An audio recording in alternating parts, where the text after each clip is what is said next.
Hello and welcome to Chats with Chelsi. Excited about today's guest because we're talking about two totally different topics. Yes. Part one, we're going to dive into diversity in media leadership. So get ready for all my folks out there, radio, TV, however you see media, we're diving into us being black women in the industry. And then for part two that you'll want to tune back into for, it's going to be battling anxiety. So, ladies, help me join me in welcoming Brittney Quarles to Chats with Chelsi. Thank you. So, team, ladies, community, she is the general sales manager and internship coordinator at Radio One. She is a member of the Junior League, which is of Richmond, which is how we met, as well as a board member for the Central Virginia African American Chamber of Commerce. So let's dive into diversity in media leadership, Brittney. First off, you have been recognized by Radio Inc. magazine, two amazing recognitions. One, African American Future Leader in Radio, and then Future Most Influential Women in Radio Award. Congratulations. Thank you. Thanks so much. So tell us, how did you get into media radio? Yeah, so I'm a music lover. Huge music fan. You know, in my house, music was always on, definitely on the weekends, when mama's cleaning or cooking, whatever. And I just loved the radio culture. I loved how much impact music had on culture, on society. It was a voice of communication. It wasn't just about music, it's messaging and all of those great things. And so then I was like, well, I love radio because of music. Right. So, I mean, I'm 31, right? So when I'm growing up, I'm still listening to the radio every single night to hear the newest songs of the day for the first time. I'm recording on tape. I recorded radio shows on tape, you know? So, you know, we are in the latter part of the millennial generation, so we still have that. We still had that, you know. We didn't have iPods yet. We barely had cell phones for that matter. So, you know, for me, I was like, wow, this is a huge thing. It's not just, you know, talking heads through a speaker. This has an impact. You know, people have made impact through music for so many decades. And for me, I was fascinated by what that meant, and I wanted to know how it all worked. I never wanted to really be on the radio. Okay. I love personalities. I felt like they connected to me. It was personal. But for me, I wanted to know all the back end work. And I wanted to be the woman in charge of the station. I was like, you know, I want to know why that song was played 5 times. This song only played once this hour. I wanted to know, you know, why there were certain decisions made in a radio station. How do you get a job on radio? What does that look like? So I was more of the kind of business focus. Right. I want to know how it all works, and I want to make all the decisions for it. And so, you know, going to college, I went to Howard University, and we have a great, you know, mass comm department. We're in DC, so we have a lot of opportunities out there. So, you know, I interned in radio a couple different times through college, and I fell in love with the business of radio. Okay. And so also growing up outside of DC, I was really fortunate, as I'm sure you were in your home city, to have great radio. Right. So I grew up with listening to the Russ Parrs and the Tom Joyners, and local personalities and Donnie Simpson, and you know, and to be at the company that they're all at now is kind of mind-blowing to me, because now we're all co-workers. It's kind of cool for me to like radio legends. I met, you know, each of them in like shell shock because they were the voice of my childhood growing up. But so yeah, so interning, and then, you know, getting out of college, well, one, you need a job and you have student loans, whatever. I got into the sales side of radio, which I never thought was a path. And still to this day, it's not really talked about. It's not taught in school. You know, I was a broadcast major. Never once did someone bring up, you know, media sales or ad sales, radio sales. It was never brought up. So I got into the sales side of things and saw a whole other side of the business. Right. Because it is a business. It's a revenue generating business. At the end of the day, if you don't have sales, you don't have a station. So that's kind of how I got there. I got my first job in DC, was there for 2 years, and I came down to Richmond 6 years ago, which has been really fast. And I've been on a train, like not an Amtrak, like a boat train for the last 5 years, I'll say. Really just plowing through the job, different roles, promotions, opportunities, speaking, being recognized, which has been amazing. But it's been a fast journey. And yeah, that's my little story. That's your journey. So that's my journey. I was looking at a survey by RTDNA, and they were sharing that out of every 100 radio news staff, there's 9 people of color. They also share that both in 2018 and 2017, the number of women and people of color in radio decreased from the previous year. Let's talk about that. Sure. I mean, so as you're talking about you just being on that bullet train in terms of your trajectory, and you've been plowing through the promotions, yet the statistics right now is showing that the women who are entering the business or who have been in the business are leaving. Why? That's a really good question. I think some of it has to do with retirement, some of it's family. I read a quote the other day that said, I've never had a man ask, how can I balance both? Media, a lot of other industries, but media is a very demanding industry. It never shuts off. You're on vacation, you're still on. Media sales as well is the same thing. Clients will reach out to you, call you, talk to you. I made more business and sales not being in the office than I have in the office a lot of times. I'm on vacation and people are calling me to get on the air and to advertise. I'm like, I was there all last week. Where were y'all last week? But it's a demanding industry, and you do love it. It's a passion for sure. You cannot be in media for X amount of years without having it be a passion, because it's demanding. And I think people have been discouraged from moving forward. Minorities have been discouraged. And why have they been discouraged? I think because when I go to a lot of major industry events, whole, countrywide, these are the entire country at a radio industry event or a broadcasting industry event, I've seen that there are still more older white males in these rooms than anybody else. And so, African Americans and even minorities in general, we are the content creators. Right? We are the culture. We are the heartbeat of a lot of media. We're African Americans are the top consumers of media, radio, digital, social media, TV, everything. And we're the talent.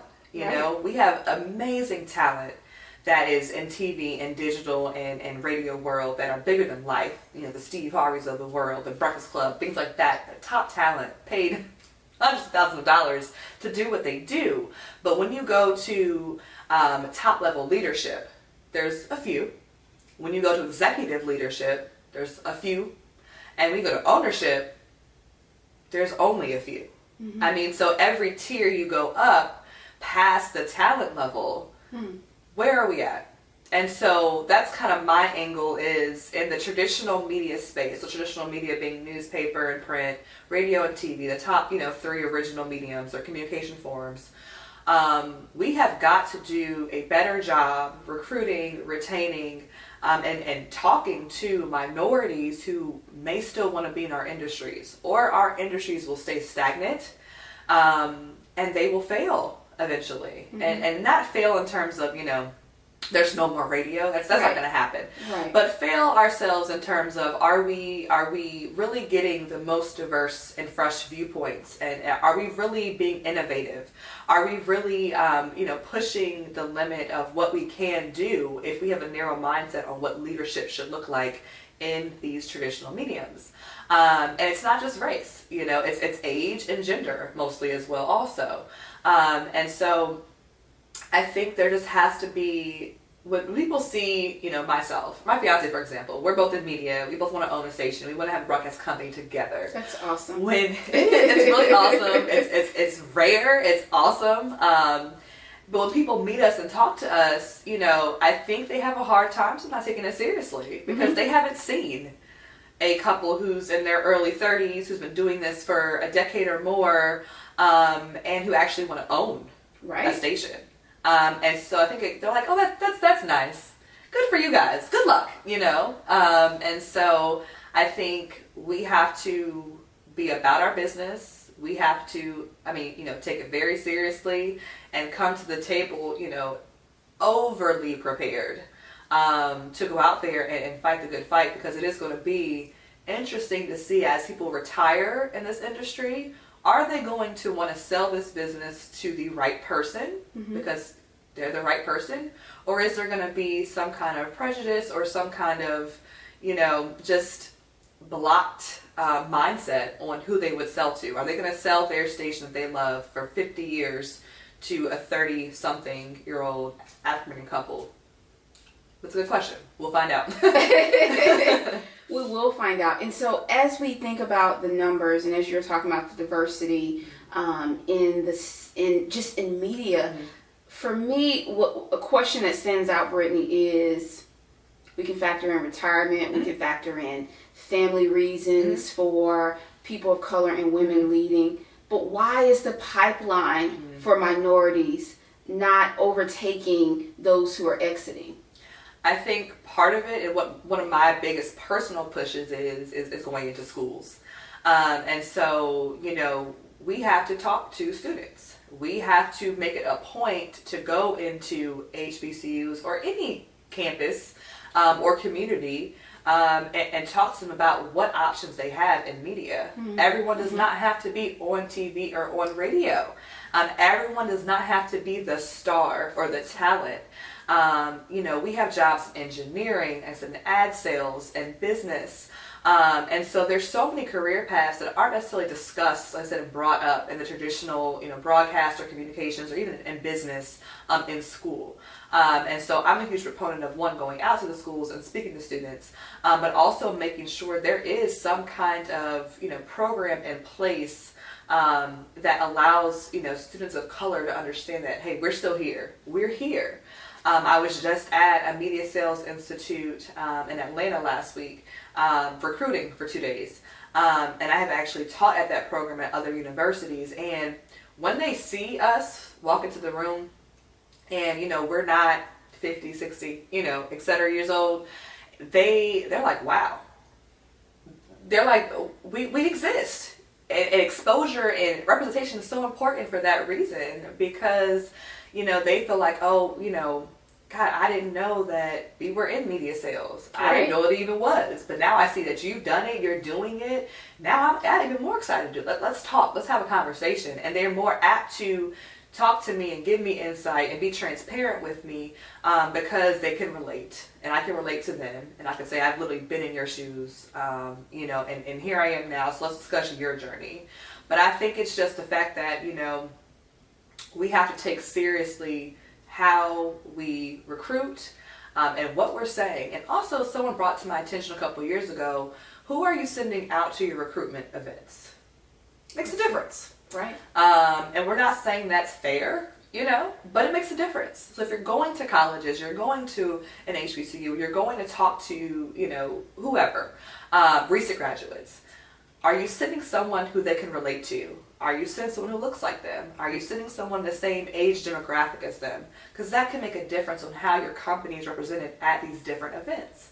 So it's a lot of little things we can do, but I think at the end of the day, it really just comes down to, are we taking seriously the issue or lack of diversity in our industry? If you're taking it seriously, then you have to be serious about your recruitment, your retention, and inclusion in your own environment. We can't fix every single person, right? But if everyone does their part in their different groups and their different markets, we can make an impact on that bigger issue.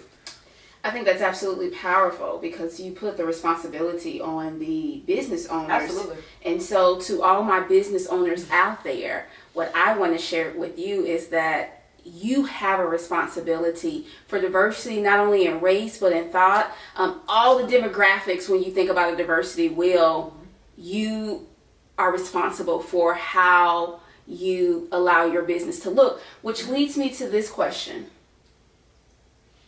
How do those in charge, who we know are white individuals, typically male, where are they?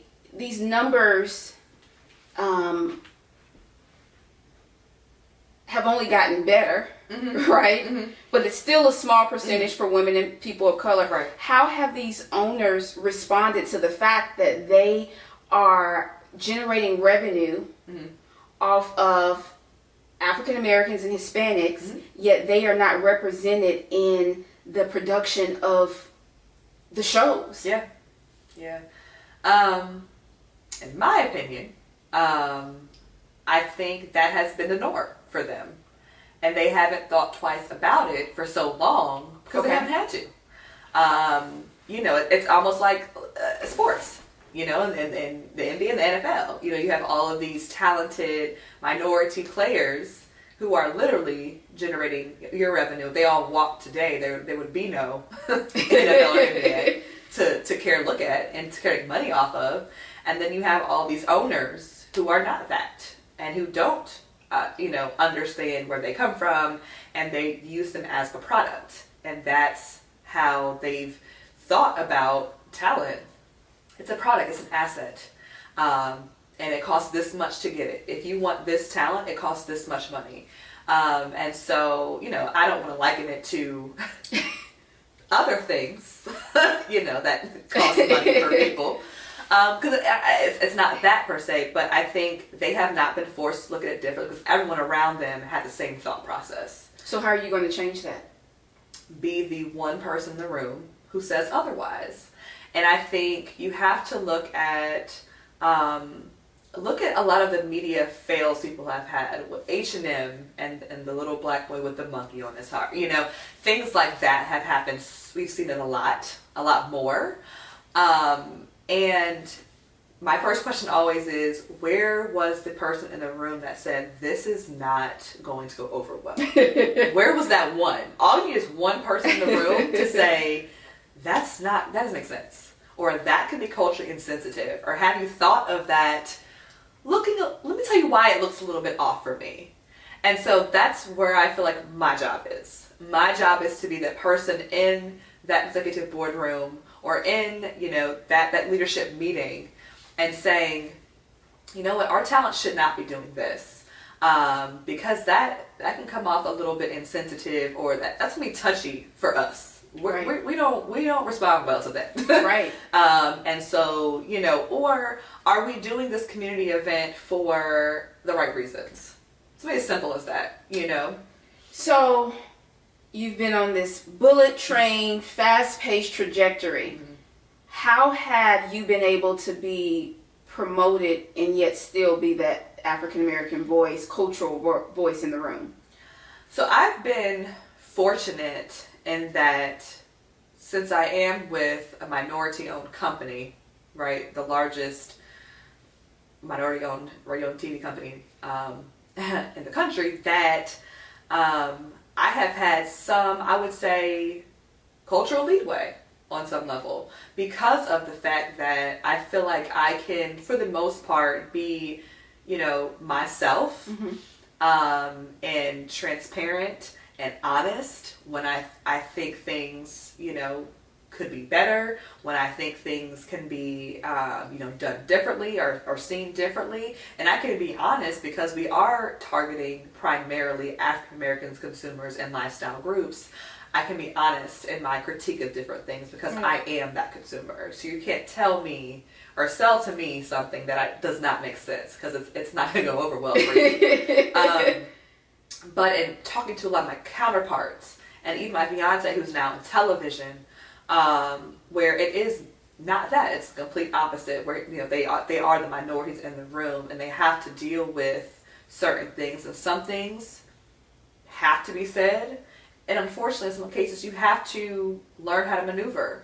Because if you react to everything, then it's an issue. That's so true. Or how you react to something is an issue. So you have to find the balance between, if you're going to be in the traditional media field, find that balance between, choosing your battles and choosing the things that you really want to address, and not addressing everything. Everything does not need to be addressed. I don't believe it does. I think it's just the way you maneuver around it and the small things that you do to make an impact on a daily basis.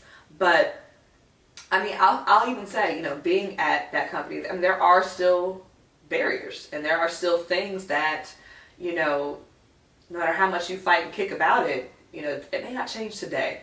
And I think that's something I had to learn, was that I can't change everything about a company, about an industry, but I have to figure out the lanes that I can impact, and that's what I have to go hard at. You know, I just can't. I feel like I had to take it all in, or take it all on. I feel like it's on my shoulder. I was like, I have to come in here, I have to do this, I have to do that, and I have to change the culture of the company and change this.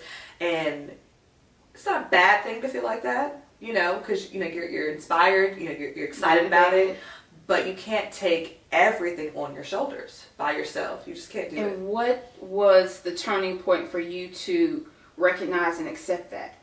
It's a good question. I think it came probably when I got into management. I really, you know, your mindset switches over from kind of being an individualized, you know, employee, to a more global viewpoint of everything. So you have, you know, you're kind of behind the curtain now, so you can kind of see, okay, our business and finance, and you're tuned into other discussions that you weren't previously before. That's right. And you know more. And so I had to realize that, like I said, no matter how much I knew something made sense and it should be done right now, that in a company structure, that is not always going to be that way.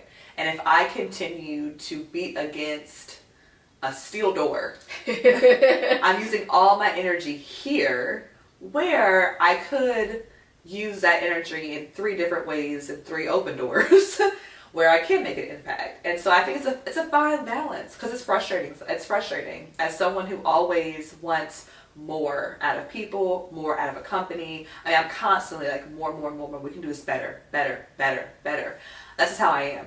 And it helps for a lot of things. You know, it's good for some things. But I just had to realize that I can't spend all of my energy trying to combat something that at this very moment is not going to change. That's good. I can go in several other different directions and spend that same energy and actually make an impact. Over here is where I have some space right now. That could become open. Right now it's not. So you know what? That's wasted energy at the moment. So let's just go over here, work on these other 3-5 things, make a complete impact over here, and then let's revisit this in, you know, 6 months, a year. Let's see where y'all are at in about a year. You know, if you catch up to where I'm thinking, in a year we'll go there. But for now, I'm over here working on these things. So, as we're closing, how has it been to be promoted so quickly, and how have you been seen by your African American counterparts? It's been a blessing, you know, and I never want to say that it hasn't. It's been a blessing, and I've been very fortunate that I've gotten these opportunities as I have. They've come in different reasons and different ways, and my counterparts have been very, very supportive. I mean, once again, in that aspect of things, I've been very blessed to have some amazing co-workers, amazing company-wide people who are mentors to me, who have looked out, who have given me advice, who, you know, called me and said, we knew you were going to do, your star. Like, you know, we knew you were going to do it. We're so proud of you. And that has helped tremendously. So I've had some really great coworkers, and I've been glad that, for the most part, I mean, I've had like that 1 or 2 that have been, you know, and it's been mostly because of age, not because of, you know, race or anything. It's been, you know, I had someone tell me, you know, I'm basically never going to respect you as a manager because you haven't been doing it long enough. And I was like, oh, okay. Great. Thank you for your input. And let me know where you stand. Yeah, I know where you stand, and I appreciate that, because I love to know people's stand. I'd rather know than not know. And that's fine, you know. But as far as, you know, my coworkers, we're all in the fight together. And so whether it's been in company or out of company, when I have come across other African Americans in our industry, we always kind of do the, hey. I see you. was in Atlanta, there was a young lady there from a different company, and she was also in a management role there. And before we left Atlanta, we had said, we haven't chatted. But I keep looking at you. I keep looking at you too.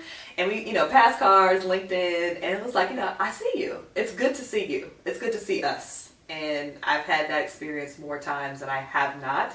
So I've been really fortunate to have that. Brittney, would you go and work for a radio station that is owned by white people? Absolutely. Absolutely. There are more of them. I know, but you have this Absolutely. comfort in this community I do. within your current company where it would be a total switch versus if you stay on with this company and move to your own company. Absolutely. And yes, absolutely. And so, my internships were all at major companies who were, not African American owned. My first job, major company that was not African American owned. So, it's kind of like going to an HBCU. I always liken that to where I am, is that you have this level of, like I said, a comfort, just and family styled environment. It is a corporate environment. Right. It is corporate, but it's more of a family corporate environment. And so, transitioning to, a majority company, would be the challenge of a lifetime. It'd be taking all of these things, putting them in place in a different setting, in a different environment. And, I love challenges. And then even, I'm looking at being an owner. More than likely, I would be looking to buy a station from someone who was not African American. You know what I mean? So I think no matter where the next challenge comes from, whether it is a different company or, in starting my own company and going into ownership, that's always going to be there. And we're challenged every day, being on the flip side, you're in sales. So, you're selling a consumer group that a lot of advertisers that aren't major aren't thinking about. They're not thinking about specifically, I should be, spending advertisement on African Americans. That in itself presents a lot of things when you're looking at advertising sales. So, even though I work for an African-owned company, we're fighting that daily battle from the opposite side, looking at business owners who don't take African consumers seriously, which is crazy because we have huge buying power and huge influence power, but that's a different discussion for a different day. I love that challenge. And I what I love about sales and what I love about our industry, I love convincing people otherwise. That's good. So I'm up for the challenge. Your tips to any young woman who wants to be the next Brittney? Be better than me. Go farther than I went. And honestly, don't be afraid to be yourself. Don't be afraid to be intentional about what you want. I walked into that job knowing that I only wanted to be in sales for a couple years. I wanted to be in management. I never made an excuse about it. I never apologized for it. That's what I wanted. That's what I was going to do. And kind of my thing was, I'm going to do it here or somewhere else. What do we want to do? I'm going to work hard for it. I don't just want it because. But you have to put the work in. It's never going to change. And just be true to who you are, what you want.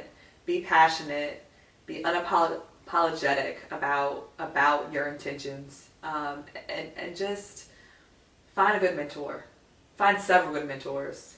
And find people who are going to champion you when you can't champion yourself sometimes. Brittney, thank you. Thank you, Chelsi. Ladies, you heard it right here from Brittney herself about what it's been like being a woman, a person of color in the media industry. And I'm so excited to see what's going to come from her and her fiance. So be sure that you follow their journey. And again, make sure you tune in for part 2 of this episode. Have a great week.